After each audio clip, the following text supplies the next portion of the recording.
ERDF est un acteur majeur des réseaux électriques intelligents, encore appelés Smart Grid.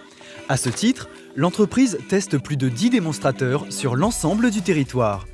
Smart Grid Vendée est l'un de ses projets phares puisqu'il est aujourd'hui le seul à concerner un département tout entier et à impliquer plus de 150 collectivités locales.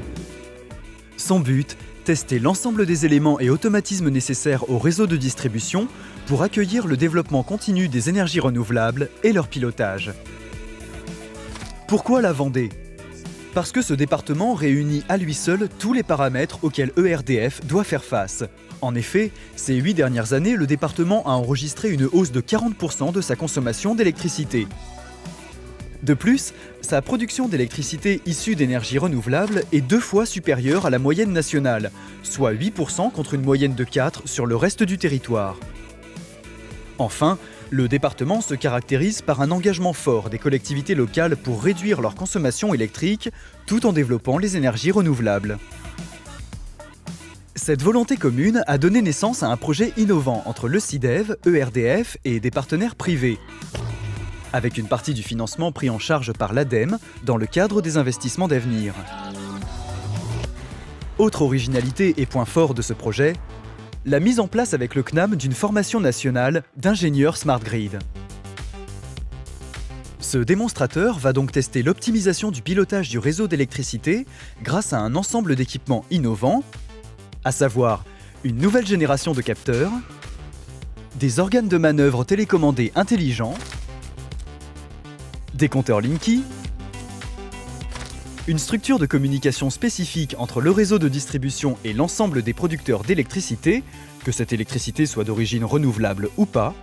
Il testera également de nouveaux logiciels de simulation et de prévision de la consommation, de la production et de l'état du réseau électrique, s'appuyant sur des données comme la météo ou les travaux programmés sur le réseau.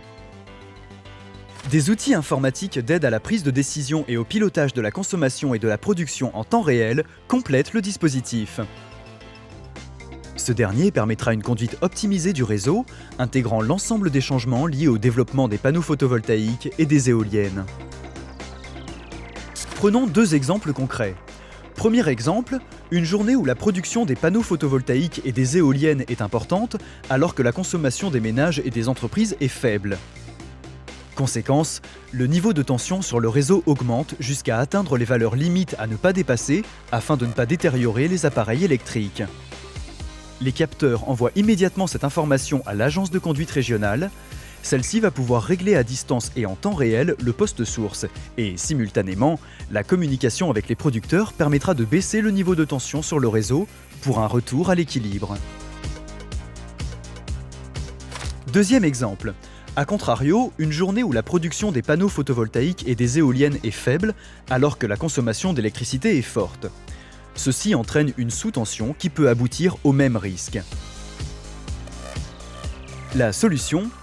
Augmenter le niveau de tension au poste source et effacer certaines consommations, en décalant des usages à d'autres moments de la journée, par exemple, pour les entreprises comme pour les particuliers. Ce démonstrateur se déroulera sur 5 ans pour disposer du retour d'expérience nécessaire avant d'envisager un déploiement à grande échelle.